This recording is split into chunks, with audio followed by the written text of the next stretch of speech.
Very good morning. Welcome to TV5 business breakfast. ఇక నిన్న మార్కెట్లో నష్టాల్లో ప్రారంభమైనా కూడా చివరికి లాభాల్లోకి మరి లాభాల్లో ముగిశాయి. సెన్సెక్స్ అరౌండ్ 150 పాయింట్లు, నిఫ్టీ అరౌండ్ 48 పాయింట్ల లాభాల్లో ముగిశాయి. సో నిన్న మొత్తం నష్టాల్లో ట్రేడింగ్ జరిగినా కూడా చివరిలో కాస్త రికవరీ కనిపించింది. సో ఆ రికవరీ లాభాల్లోగా మారి లాభాల్లో ముగిసింది. అయితే గత రాత్రి అమెరికన్ మార్కెట్లు మాత్రం నష్టాల్లో ముగిశాయి. అలాగే ఈరోజు ఉదయం ఏషియన్ మార్కెట్స్ మాత్రం ప్రస్తుతం లాభాల్లో ట్రేడ్ అవుతున్నాయి. అండ్ ఎస్జిఎక్స్ నిఫ్టీ కూడా ప్రస్తుతానికి 20 పాయింట్ల లాభంతో ట్రేడ్ అవుతుంది. అండ్ నిన్నటి మార్కెట్లపై లాభాల్లోకి రావడంపై రిలయన్స్ ప్రభావం ఎక్కువగా కనిపించింది. సో ఆ స్టాక్ మార్కెట్ని లాభాల్లోకి లాగింది, డ్రాగ్ చేసింది అని కూడా చెప్పుకోవచ్చు. ఇక ఈరోజు మార్కెట్లో ఎలా ఉండబోతోంది, అలాగే రికమెండేషన్స్ అందించడానికి మనతో పాటు శేషు గారు, కుటుంబరావు గారు ఉన్నారు. So very good morning Kutumbarao గారు. సో నిన్న మొత్తం మార్కెట్ నిన్న నష్టాల్లోనే ట్రేడ్ అయింది. చివరిలో మాత్రం రికవరీ కనిపించి లాభాల్లోకి వచ్చింది. సో రిలయన్స్ ప్రభావం ఎంతవరకు ఉంది, మిగతా కారణాలు ఏంటిది? ఒక్కటండి, బేసికలీ మార్కెట్స్ ఓవర్సోల్డ్ కూడా ఉన్నాయి కాబట్టి అండ్ ప్లస్ షార్ట్ కవరింగ్ వస్తుంది అనమాట. బాగా లాస్ట్ వీక్ ఓన్లీ 3 సెషన్స్ ఉన్నప్పుడు చాలా మంది షార్ట్స్ కూడా అటెంప్ట్ చేశారు, ట్యాప్ అయినవి ఉన్నాయన్నమాట. కాబట్టి ఆ షార్ట్ కవరింగ్లో కూడా పెరుగుతుంది. ఇన్ఫ్యాక్ట్ చూస్తే లాస్ట్ వీక్ మనం గ్లోబల్ మార్కెట్స్ని అవుట్ పెర్ఫామ్ చేసాం. ఈ వారం కూడా ఇప్పటికి 2 సెషన్స్ కూడా ఆల్రెడీ గ్లోబల్ మార్కెట్స్ని అవుట్ పెర్ఫామ్ చేసాం. ఇక్కడ ఒకటి అబ్జర్వ్ చేయాల్సింది ఏంటంటే, నిన్న మార్కెట్ కింద నుంచి చూస్తే కనుక నిఫ్టీ దాదాపు 100 పాయింట్స్ పెరిగింది.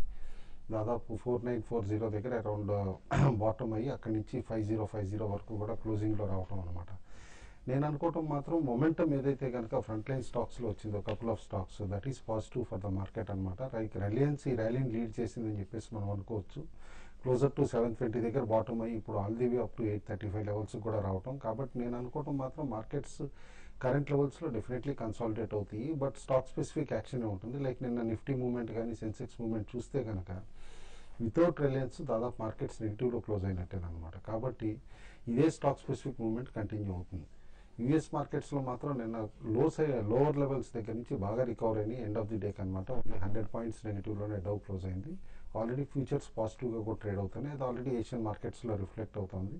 ఇవాళ ఇంట్రాడేకి మాత్రం 50-50 బెంచ్ మార్క్ అవుతుంది అనమాట. నిఫ్టీకి 5050 కింద at some point profit booking వచ్చి స్లిప్ అయితే కనుక ఈ షార్ట్ టర్మ్ పొజిషన్స్ తీసుకున్నారు కూడా ఎగ్జిట్ అయిపోవడం బెటర్. బట్ ప్రిఫరబ్లీ నేను అనుకుంటాం మార్నింగ్ 5100 దగ్గర రెసిస్టెన్స్ ఫేస్ చేసే పాసిబిలిటీ ఉంది. 51 క్రాస్ అయితేనే ఫ్రెష్ పొజిషన్స్ ఇంట్రాడేకి ఇనిషియేట్ చేయమంటాను. But otherwise preferably book profits today.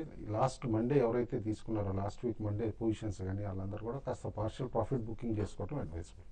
Okay. So Seshu, Reliance లేకుండా మిగతా స్టాక్స్ అన్ని కూడా పెద్దగా లాభపడలేదు. సో మార్కెట్ పైన ఎక్కువగా రిలయన్స్ ప్రభావం ఉంది. సో మరి రిలయన్స్ లేకుండా ఇవాళ మార్కెట్ సిచ్యువేషన్ ఎలా ఉంటుంది? సో ఇక్కడ నుంచి ఏంటంటే కొంత మార్కెట్లో స్టాక్ స్పెసిఫైడ్ యాక్షన్ ఎక్కువ ఉండే అవకాశం ఉంది. అంటే రీసెంట్గా ఏవైతే లాస్ట్ ఒక 1 మంత్ నుంచి బాగా 50%, 60% పడిన స్టాక్స్ అన్ని కూడా ఇక్కడ నుంచి స్ట్రాంగ్గా రీబౌండ్ కావడానికి అవకాశం ఉంది. ఎందుకంటే లిక్విడిటీ అనేది లాస్ట్ ఒక 4-5 ట్రేడింగ్ సెషన్ చూస్తే నిఫ్టీ ఎఫ్ఐస్ బాగా ఇన్వెస్ట్ చేస్తున్నారు. అదొక రీజన్ అని చెప్పొచ్చు. దీంతోపాటు ఈ మంత్ బిగినింగ్ ముందు మనం చూస్తే ఎక్కువగా ఏంటంటే 4,200, 4,300 ఈ విధంగా ఎక్కువ పుట్స్ ఎక్కువ ట్రేడ్ అయినాయి. హ్యూజ్ ఓపెన్ ఇంట్రెస్ట్ పెరగడం జరిగింది. దీనివల్ల ఏంటంటే ఎక్కువ బేరిష్ అనేది మార్కెట్లో ఉంది. దానివల్ల ఏంటంటే షార్ట్ సెల్లర్స్ కొంత నిఫ్టీ ఒక 50-60 పాయింట్లు పెరగగానే షార్ట్ సెల్ అనేది ఎక్కువ చేస్తున్నారు. దీనివల్ల ఏంటంటే మార్కెట్లో షార్ట్స్ ఎక్కువ ఉండే షార్ట్సే మార్కెట్ని పైకి తీసుకొస్తున్నాయని చెప్పొచ్చు. దీంతోపాటు వాల్యూ బయింగ్ కూడా లోయర్ లెవెల్లో ఉంది. అయితే మన మార్కెట్స్ లాస్ట్ ఒక 1 వీక్ ట్రెండ్ కానీ గమనిస్తే అన్ని గ్లోబల్ మార్కెట్స్ చాలా వీక్గా ఉన్న, గ్లోబల్ న్యూస్ నెగిటివ్ ఉన్నా కూడా మన మార్కెట్ మాత్రం చాలా అన్ని లెవెల్స్ రెసిస్టెన్స్ లెవెల్స్ దాటుకొని ఈరోజు 5065 దగ్గర క్లోజ్ అయింది. ఇక్కడ నుంచి నా ఉద్దేశం ప్రకారం ఇంకా 150-200 పాయింట్స్ నిఫ్టీ పెరిగే అవకాశం ఎక్కువ ఉంది. ఇప్పుడు ఇమీడియట్ టార్గెట్ అయితే నిఫ్టీకి 5180 ఉంటుంది. నెక్స్ట్ ఒక 2-3 రోజుల్లో 5180 క్రాస్ అవ్వచ్చు. ఏదైనా కూడా ఇక్కడ నుంచి స్టాక్స్ బాగా ఓవర్సోల్లో ఉన్న స్టాక్స్ మీద కాన్సన్ట్రేషన్ చేయమంటాను. మిడ్ క్యాప్ అండ్ స్మాల్ క్యాప్లో ఇక్కడ నుంచి ఒక 5-10% నెక్స్ట్ ఒక కపుల్ ఆఫ్ ట్రేడింగ్ సెషన్లో రావడానికి అవకాశం ఉంది. కాబట్టి ట్రేడర్స్ మాత్రం ఎక్కువ మిడ్ క్యాప్ అండ్ స్మాల్ క్యాప్లో బై చేయమని చెప్తాను. యూఎస్ మార్కెట్ లాస్ట్ నైట్ విషయానికి వస్తే చాలా వరకు లో నుంచి దగ్గర 200 పాయింట్స్ దాకా రికవరీ కావడం జరిగింది. ఆల్రెడీ యూఎస్లో ఉన్న నెగిటివ్స్ తర్వాత దాని ముందు ట్రేడింగ్ సెషన్లో కూడా యూఎస్ 250 పాయింట్స్ పడడం జరిగింది. అయితే అన్ని ఏషియన్ మార్కెట్స్ వాటికి డిస్కౌంట్ కావడం జరిగింది. కాబట్టి ఏంటంటే ఇక్కడ నుంచి కొంత డౌన్ సైడ్ ఉన్నా కూడా నిఫ్టీకి 5000 అనేది బెంచ్ మార్క్ చెప్తాను. 5000 బిలో ఉంటే అన్ని లాంగ్ పొజిషన్స్ ఎగ్జిట్ కావచ్చు. 5000 పైన నిఫ్టీ కానీ సస్టైన్ అయితే మాత్రం డెఫినెట్గా మా నిఫ్టీ ఇక్కడ నుంచి ఇంకా పెరగడానికి అవకాశం ఉంది. ఈ రోజు ఎక్కువ మిడ్ క్యాప్ అండ్ స్మాల్ క్యాప్లో యాక్షన్ ఎక్కువ ఉంటుందండి. Okay. So on that note కొంతమంది కాలర్స్ వెయిట్ చేస్తున్నారు. ఫస్ట్ కాలర్ తీసుకుందాం. గోదావరి ఖని నుంచి శ్రీనివాస్ గారు లైన్ లో ఉన్నారు. హలో. హలో, నమస్తే శ్రీనివాస్ గారు చెప్పండి. డిఎల్ఎఫ్ ఏ ప్రైస్ లో కొన్నారండి? తీసుకోవాలనుకుంటానండి, వాళ్ళు తీసుకుందాం అనుకుంటున్నాను. తీసుకోవచ్చా సార్ అడుగుదామని. ఇంట్రాడే కోసమా లేకపోతే ఇన్వెస్ట్మెంట్ కోసమా? షార్ట్ టర్మ్ కోసం 1 to 2 months. Okay, so DLF short term కోసం. డిఎల్ఎఫ్ అయితే షార్ట్ టర్మ్ కి స్టాక్ అయితే బై చేయొచ్చు అండి. అంటే నిన్న చూస్తే మొత్తం చాలా వరకు వీక్ గా ఉంది. దీని మీద కొంత నెగిటివ్ న్యూస్ ఉన్నాయి. నేను రియాలిటీ కౌంటర్స్ ఆల్మోస్ట్ అన్ని కూడా బాగా నెగిటివ్ ఉన్నాయండి. అయితే కరెంట్ అవర్స్ లో మార్కెట్ కొంత అప్ ట్రెండ్ కి వచ్చింది కాబట్టి ఇది ఇక్కడ నుంచి 222-224 రూపీస్ దాకా పెరగడానికి అవకాశం ఉంది. మీరు కరెంట్ అవర్స్ లో ఈ స్టాక్ ని బై చేయొచ్చు. స్టాప్ లాస్ విషయానికి వస్తే 188 and 185 దగ్గర మీరు స్టాప్ లాస్ పెట్టుకొని ఈ స్టాక్ ని మీరు బై చేయొచ్చండి. ఓకే, నెక్స్ట్ ఢిల్లీ నుంచి రవీందర్ రెడ్డి గారు లైన్ లో ఉన్నారు. హలో, చెప్పండి రవీందర్ రెడ్డి గారు. సార్ నమస్తే, కుటుంబరావు గారు. నమస్తే అండి. సార్ కుటుంబరావు గారిని ఒక క్వశ్చన్ అడగాలనుకుంటున్నాను సార్. అడగండి. నేను ఐవిఆర్సీఎల్ 187లో పే చేశాను సార్. ఓకే, ఇప్పుడు ప్రజెంట్ వాటిని యావరేజ్ చేయొచ్చా లేకపోతే ఎగ్జిట్ కమ్మంటారా? ప్లస్ ఇంకోటి జీవీకే పవర్ ఒకటి. జీవీకే పవర్ 40 రూపీస్ తీసుకున్నాను. ఓకే. అవి వాటిని యావరేజ్ చేయొచ్చా ఎగ్జిట్ కావచ్చా? జీవీకే అయితే యావరేజ్ చేయమని చెప్పేసి చెప్తానండి. ఎందుకంటే వర్స్ట్ అయిపోయింది, బాటమ్ ఫామ్ అయిపోయింది అని చెప్పేసి అని అనుకుంటున్నాను అనమాట. బేసికలీ వీళ్ళకి ఇప్పుడు ముంబై ఆపరేషన్స్ ఇవన్నీ కూడా స్టెబిలైజ్ అయ్యి పవర్ ఆపరేషన్స్ కూడా ఇక్కడ స్టెబిలైజ్ అయితే కనుక ఇక్కడ నుంచి స్టాక్ రీబౌండ్ అయ్యి ఆల్ ది వే 30 వరకు ర్యాలీ అయ్యే పాసిబిలిటీ ఉంది. 28 to 30 అయితే డెఫినెట్గా వస్తుందని చెప్పేసి అని అనుకుంటున్నాను 6 to 9 months లోపల. ఐవీఆర్సీఎల్ మాత్రం కార్పొరేట్ గవర్నెన్స్ వీక్ అండి, కాబట్టి on and of negative news వచ్చే పాసిబిలిటీ ఉంది. యాజ్ ఆఫ్ నో ఏంటంటే డీప్లీ డిస్కౌంటెడ్గా ఉంది స్టాక్. మాత్రం కరెంట్ రేట్స్లో కాస్త వాల్యూ ఉంది, కానీ ప్రాబ్లం అంతా కూడా కార్పొరేట్ గవర్నెన్స్ పైన వస్తుంది అనమాట. ఏదన్నా నెగిటివ్ న్యూస్ ఫ్లో ఎప్పుడు వస్తుంది కంపెనీ నుంచి అనే ఫియర్సే ఎక్కువ ఉన్నాయి. కాబట్టి మీరు ఇఫ్ ఎట్ ఆల్ యావరేజ్ చేసిన ఐవీఆర్ఎల్ కరెంట్ రేట్స్లో మొమెంటంలో ఎప్పటికప్పుడు ట్రేడ్ చేసుకోవటం బెటర్ అండి. బోత్ ద స్టాక్స్ ఏంటంటే మీకు ఎఫ్ఎండోలో కూడా ఉన్నాయి, కాబట్టి యావరేజింగ్ చేసేది ఏదో మీరు ఎంత క్వాంటిటీ కొన్నారో తెలియదు, దాన్ని బట్టి సబ్స్టాన్షియల్గా కపుల్ ఆఫ్ లాట్స్ అట్లా కొనటం చేసి ఎఫ్ఎండోలో మొమెంటంలో 1-2 months ఇట్లా హోల్డ్ చేసి సేల్ చేస్తే మీకు యావరేజింగ్ కాస్ట్ తగ్గుతుందని చెప్పేసి అని అనుకుంటున్నాను. ఫండమెంటల్స్ వైజ్ మాత్రం బోత్ ద స్టాక్స్లో I would prefer GVK more than IVRCL. Okay, next East Godavari నుంచి వెంకటరెడ్డి గారు లైన్ లో ఉన్నారు. హలో, నమస్తే అండి. నమస్తే అండి. నాగార్జున ఫెర్టిలైజర్ ట్రేడ్ అవ్వట్లేదు. నాగార్జున ఫెర్టిలైజర్ అవునండి, ట్రేడ్ అవ్వట్లేదా? ట్రేడ్ అవ్వట్లేదు కదా, దాని గురించి చెప్పండి. ఓకే, మీరు తీసుకున్నారా అది? తీసుకున్నామండి, 25 రూపాయలు తీసుకున్నామండి. ఓకే, అవునండి. కాలువ ఫుట్లు అన్ని మొత్తం జీరోలు అయిపోయినాయి. అది ఎప్పటి నుంచి ట్రేడ్ అవుతుంది? ఓకే అండి. అవునండి, రికార్డ్ డేట్ ఇచ్చారు కదా, మీరు ఇన్వెస్ట్ అయ్యి ఉంటే కనుక మీకు తెలిసి ఉండాలి ఆల్రెడీ. అది స్టాక్ డీలిస్ట్ అయింది, ఎందుకంటే రివర్స్ మర్జర్ అవుతుంది, ఇటు కాకినాడ ఫెర్టిలైజర్స్ కింద రీలిస్ట్ అవుతుంది అనమాట. ఆ తర్వాత నేమ్ చేంజ్ అవుతుంది, అందులో ఐకిసాన్ కూడా మర్జ్ చేసి ఇది ఇన్వెస్టర్స్కి నెగిటివ్ అని చెప్పేసి in fact all fertiliser stocks rally అయితే జస్ట్ బిఫోర్ డీలిస్టింగ్ ఈ స్టాక్ వీక్ అవటం కూడా చూసాం. జస్ట్ 25-26 రూపాయల దాకా అనమాట. రీలిస్టింగ్ అవుతుందని ఇంకా కంపెనీ డేట్ లేదు. In all probability October 1st week లోపల అవుతుందని చెప్పేసి చెప్తున్నారు. Okay, next caller Karthik Hyderabad నుంచి లైన్ లో ఉన్నారు. హలో కార్తీక్. హలో, చెప్పండి సార్. కుటుంబరావు గారు, శేషు గారు, సార్ మీకు గుడ్ మార్నింగ్ అండి. గుడ్ మార్నింగ్ సార్, అది నా దగ్గర వచ్చేసి ఇప్పుడు ఆన్ మొబైల్ గ్లోబల్ వచ్చేసి 98 రూపీస్ లో బై చేశాను. హండ్రెడ్ టాయ్స్ వచ్చేసి మన 168 రూపీస్ లో బై చేస్తున్నాయి సార్. తర్వాత ఎడ్యుకేషన్ ఫీల్డ్ లో బాగుంటుందని చెప్పేసి ఎడ్యుకమ్, ఎవరాన్ సిస్టమ్స్ రెండు హై రేట్ లో బై చేశాను. ఎడ్యుకమ్ వచ్చి 460 లో, ఎవరాన్ వచ్చి 485 లో. అవి రెండు ఈ రోజు చాలా బాగా కరెక్షన్ అయి ఉన్నాయి సార్ అక్కడ పోర్ట్ఫోలియోలో.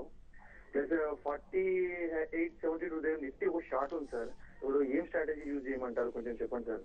ప్లస్ ఈ అనంత టైమ్స్ ఆన్ మొబైల్ కొంచెం ఏమైనా 1-2 years ఆగితే నా ప్రైస్ రావచ్చా, ఏమైనా ప్రాఫిట్ రావచ్చా? మంచి కంపెనీ అయినా. ఒకటండి, ఆన్ మొబైల్ ఇప్పుడు బైబ్యాక్ అనౌన్స్ చేశారండి 85 రూపీస్ అప్పర్ లిమిట్ కింద. అందుకని స్టాక్ ఎట్ సమ్ పాయింట్ అనమాట బైబ్యాక్ క్లోజ్ అయ్యే టైం కన్నా క్లోజర్ టు 85-90 రూపీస్ దాకా ర్యాలీ అయ్యే పాసిబిలిటీ ఉందన్నమాట. నేను అనుకోవటం మాత్రం హోల్డ్ చేయండి ఆన్ మొబైల్. హనుంగ్ మాత్రం డెఫినెట్లీ ఇప్పుడైతే ఫండ్ రైజింగ్ ఎక్సర్సైజ్ డిఫర్ చేశారు అప్పటి నుంచి స్టాక్ కరెక్ట్ అవటం మొదలైంది. ఇన్ఫ్యాక్ట్ లాస్ట్ ఇయర్ ఈ నవంబర్ అనమాట one of the operator tainted షేర్స్లో ఈ స్టాక్ కూడా లిస్ట్ వచ్చినప్పుడు అప్పుడే ఫస్ట్ కరెక్ట్ అయిందనమాట. నేను అనుకోవటం హనుంగ్ ర్యాలీ వచ్చినప్పుడు మీ ప్రైస్ క్లోజర్గా ఉన్నా కూడా ఎగ్జిట్ అయిపోవటం బెటర్ అండి. ఇంకోటి ఎడ్యుకేషన్ వారి గురించి ఎడుకామ్ గురించి అడిగారండి. ఎడుకామ్ రీసెంట్ గా చూస్తే మీరు అన్నట్టుగా ఈవెన్ ఆల్రెడీ కరెక్ట్ అయిన స్టాక్ రీసెంట్ గా మళ్ళీ అక్కడ నుంచి కూడా ఒక సగం కావడం చూసామండి. అయితే లాస్ట్ నిన్న ట్రేడింగ్ లో సెషన్ లో చూస్తే స్టాక్ మళ్ళీ 200 పైకి వచ్చింది, తర్వాత 7% కూడా పెరిగింది. ఇక్కడ నుంచి స్టాక్ లో కొంత ర్యాలీ ఉంటుందండి, అరౌండ్ 280 to 300 రూపీస్ దాకా ఈ స్టాక్ పెరగచ్చు. కాబట్టి మీరు హోల్డ్ చేసుకోండి. మీరు యావరేజ్ మాత్రం వద్దండి, ఎందుకంటే యావరేజ్ చేయాలంటే వేరే స్టాక్ లో యావరేజ్ చేయండి, అంటే బై చేయమని సజెస్ట్ చేస్తాను. ఇవి ఇప్పుడు ఎవరాన్ కానీ తర్వాత ఎడుకామ్ కానీ యావరేజ్ మాత్రం చేయొచ్చు. ఒక ట్రేడింగ్ బౌన్సెస్ కోసం యావరేజ్ చేసేసి మళ్ళీ మీరు ఆ విధంగా ట్రేడింగ్ చేసుకోవచ్చు. కరెంట్ అవర్స్ రెండు కూడా ఎవరాన్ అండ్ ఎడుకామ్ రెండు కూడా పెరగడానికి ఆస్కారం ఉంది. తర్వాత నిఫ్టీ విషయానికి వస్తే నిఫ్టీ మనం కంటిన్యూగా ప్రోగ్రామ్ చూస్తుంటే చెప్తున్నాం అండి, నిఫ్టీ చాలా వరకు బులిష్ ఉండే అవకాశం ఉందని. మీరు 4700 ఆ లెవెల్లో మీరు నిఫ్టీని స్టార్ట్ చేశారు. అయితే ఇక్కడ నుంచి మార్కెట్ పడినా కూడా పెద్దగా పడే అవకాశం లేదు. కాబట్టి ఏమాత్రం డిప్ వస్తే మీరు ఇమీడియట్ గా షార్ట్ కవర్ చేసి ఇంకా నా ఉద్దేశం ప్రకారం ఒక లాంగ్ పొజిషన్ తీసుకోవడం నిఫ్టీలో చాలా వరకు బెటర్ అండి. ఓకే, ఇప్పుడు షార్ట్ బ్రేక్ తీసుకుందాం. బ్రేక్ తర్వాత మరిన్ని కాల్స్ చూద్దాం. నెక్స్ట్ కాలర్ ప్రొద్దుటూరు నుంచి సుధాకర్ రెడ్డి గారు లైన్ లో ఉన్నారు. హలో సుధాకర్ రెడ్డి గారు చెప్పండి. సార్ ఎవరైనా చూసిన ఈ రేట్లో కొనుక్కోవచ్చు సార్? ఓకే, అగైన్ ఎవరాన్ సిస్టమ్స్ వద్దని చెప్పేసి చెప్తానండి, ఎందుకంటే సర్క్యూట్ ఓపెన్ అయినా కూడా సరే కనుక సెల్లర్స్ ఎక్కువ ఎమర్జ్ అవుతారు. ఒక బాటమ్ ఫామ్ అయిన తర్వాతే కొనటం బెటర్ అనమాట. ఎందుకంటే కంపెనీకి ఎంత గ్రోత్ చూపించిన లాస్ట్ 2 quartersలో కానీ ఇటు అంత ముందు ఇయర్లో కానీ ఇప్పుడు మంచి మేనేజ్మెంట్ ఉంది అని చెప్పేసి అనుకున్నా కూడా ఇప్పుడు ఎప్పుడైతే ఎండీ అరెస్ట్ అయిందో కాస్త కార్పొరేట్ గవర్నెన్స్ వీక్, వీళ్ళు కన్సీల్మెంట్, ఇటు రెగ్యులేటర్ ప్రాబ్లమ్స్ ఇవన్నీ కూడా వస్తాయి అనమాట. ఆల్రెడీ జేజే ఇరానీ గారు చైర్మన్ కూడా రిజైన్ చేయడం మనం చూసాము. ఇప్పుడు కొత్త చైర్మన్ అపాయింట్ అయిన తర్వాత కూడా నేను అనుకోవటం స్టాక్ ఒక బాటమ్ ఫామ్ అవ్వాలి అని అంటే కనుక ఈ నెగిటివ్ న్యూస్కి ప్రాపర్ క్లారిటీ కంపెనీ ఇవ్వగలగాలన్నమాట. ఎట్ సమ్ పాయింట్ ఇచ్చిన తర్వాతే maybe it can bottom around 140, 150 అండి. ఆ లెవెల్స్ వచ్చిన తర్వాతే బై చేయండి అని చెప్పేసి చెప్తాను. ఓకే, నెక్స్ట్ కాలర్ హైదరాబాద్ నుంచి లైన్ లో ఉన్నారు. హలో హలో, గుడ్ మార్నింగ్ అండి, చెప్పండి. గుడ్ మార్నింగ్ అండి. నేను మ్యాట్రిక్స్ ల్యాబ్ 220లో పర్చేజ్ చేశాను సార్. అది ఎప్పుడు రీలిస్ట్ అవుతుందో చెప్పగలుగుతారా? ఏదండి స్టాక్ ఏంటి? Matrix laboratories. Okay, matrix delist అయిపోయిందండి, అది రీలిస్ట్ అయ్యే పాసిబిలిటీ లేదు. కంపెనీ రివర్స్ బుక్ బిల్డింగ్లో ఆల్రెడీ డీలిస్ట్ చేసేసి ఇటు బైబ్యాక్ కూడా చేసింది. మీరు డైరెక్ట్లీ అమ్మాలి. రీసెంట్లీ మళ్ళీ కూడా కంపెనీ ఆఫర్ లెటర్ పంపించింది. మీ షేర్లు కనుక మీ పేరు పైన ట్రాన్స్ఫర్ అయ్యి ఉంటే మీకు ఆఫర్ లెటర్ వచ్చి ఉంటుంది కదా, latest I think maybe 3 weeks బ్యాకే వచ్చిందనమాట. కాబట్టి కంపెనీని కాంటాక్ట్ చేయండి, లేకపోతే అలా రిజిస్ట్రార్ని కాంటాక్ట్ చేసేసి మీరు కంపెనీకి అమ్మాలి తప్పితే కనుక మీరు మార్కెట్లో అమ్మే పాసిబిలిటీ లేదండి అసలు, ఎందుకంటే స్టాక్ తిరిగి లిస్ట్ అయ్యే పాసిబిలిటీ లేదు. ఓకే, నెక్స్ట్ కాలర్ తిరుపతి నుంచి వేణుగోపాల్ రెడ్డి గారు లైన్ లో ఉన్నారు. Hello good morning sir. Very good morning అండి. సార్ నేను కొత్తగా ఇన్వెస్ట్ చేయాలనుకున్నాను సార్. ఓకే, ఏది కొందామంటారు? ఏది తెలియదు మాకు, దీని గురించి అనుభవం లేదు. ఓకే, అంటే మీరు ఎలా ఇన్వెస్ట్ చేయాలనుకుంటున్నారు? ఒకేసారి ఇన్వెస్ట్ చేయాలనుకుంటున్నారా, లేకపోతే విడతల వారీగా ఇన్వెస్ట్ చేయాలనుకుంటున్నారా? ఒకేసారి ఇన్వెస్ట్ చేయాలనుకున్నాను సార్. ఓకే, ఎంత కాలం కోసం? సార్ ఎంత కాలం కోసం? 1 year, 2 years? సార్ ఒక 6 months లోపల సార్. 6 months కోసం. అవును సార్. ఓకే, సో 6 months కోసం ఇన్వెస్ట్. ఓకే అండి, ఇప్పుడు ఆయన ఫస్ట్ స్టార్టింగ్ ఇప్పుడు కొత్తగా ఇన్వెస్ట్ చేస్తున్నారు కాబట్టి చాలా వరకు ఏంటంటే ఫ్రంట్ లైన్ స్టాక్స్ లోనే ఇన్వెస్ట్ చేయమని చెప్తాను. రీసెంట్ గా యాక్టివిటీ కానీ చూస్తే మనకి బ్యాంకింగ్ లో ఐసిఐసిఐ బ్యాంక్ ఒకటి చాలా స్ట్రాంగ్ గా ఉందండి. కాబట్టి దాంతోపాటు అది కూడా ఓవర్సోల్ లో ఉంది. కాబట్టి ఐసిఐసిఐ బ్యాంక్ ఒకటి కరెంట్ అవర్స్ లో బై చేయొచ్చు. తర్వాత రిలయన్స్ ఒకటి కూడా రీసెంట్ గా చూస్తే వాల్యూమ్స్ కూడా బాగా పెరగడం జరిగింది. ఇంతకుముందు ఎప్పుడు లేని విధంగా ఎన్ఐసిలో 65% డెలివరీ వాల్యూమ్ చూసాం. కాబట్టి రిలయన్స్ కూడా బై చేయొచ్చు. దీంతో పాటు టాటా స్టీల్ ఒకటి, దీన్ని కూడా ఎవరి డిక్లైన్ లో బై చేయొచ్చు. ఈ విధంగా ఈ 3 స్టాక్స్ డైవర్సిఫై చేయమని చెప్తాను.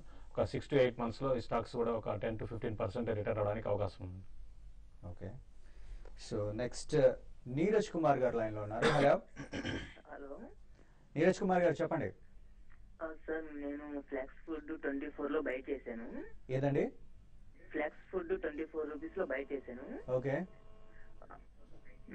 సౌత్ ఇండియన్ బ్యాంక్ కి నేను 2 years లాంగ్ టర్మ్ తీసుకోవాలనుకుంటున్నాను. ఈ బైలో తీసుకోవచ్చా? Okay, South Indian Bank definitely buy చేయమంటానండి. స్ప్లిట్ అయిన తర్వాత ఇక్కడ అరౌండ్ 20 రూపీస్ దగ్గర బాగా కన్సాలిడేట్ అయ్యి ఇటు 22 క్రాస్ అవటం కొంచెం కష్టంగా ఉన్నా సరే 21 దగ్గర సస్టైన్ అవ్వగలుగుతుంది. లో కూడా ఓన్లీ 17.5 అనమాట. నేను అనుకోవటం స్టాక్కి మొమెంటం కూడా వస్తుంది అనమాట. వన్స్ 24 లెవెల్స్ క్రాస్ అయితే కనుక చాలా స్పీడ్గానే 28, 29 లెవెల్స్ కూడా వెళ్ళే పాసిబిలిటీ ఉంది. రిజల్ట్స్ కూడా బాగున్నాయి. అండ్ ఇంకోటి మన్నాపురము ఇటు ముత్తూట్ తర్వాత సెకండ్ లార్జెస్ట్ అనమాట దాదాపు కంట్రీలో గోల్డ్ లోన్ పోర్ట్ఫోలియో ఉంది బ్యాంక్స్లో సౌత్ ఇండియా బ్యాంక్ అనమాట. కాబట్టి ఎన్పిఎస్ కూడా లో ఉంటాయి. Definitely invest for long term అండి. ఇంకోటి ఫ్లెక్స్ ఫుడ్ గురించి అడిగారండి. ఈ స్టాక్ అయితే కొంచెం రీసెంట్ గా వాల్యూమ్స్ కూడా కొంచెం పెరగడం జరిగిందండి. ఈ స్టాక్ అయితే ఇది ఏంటంటే ఇన్వెస్ట్మెంట్ కి అయితే సజెస్ట్ చేయను. మీరు కరెంట్ లెవెల్స్ లో దీన్ని బై చేసి కొంత ట్రెండ్ అయితే స్టాక్ లో అప్ ట్రెండ్ ఉందండి.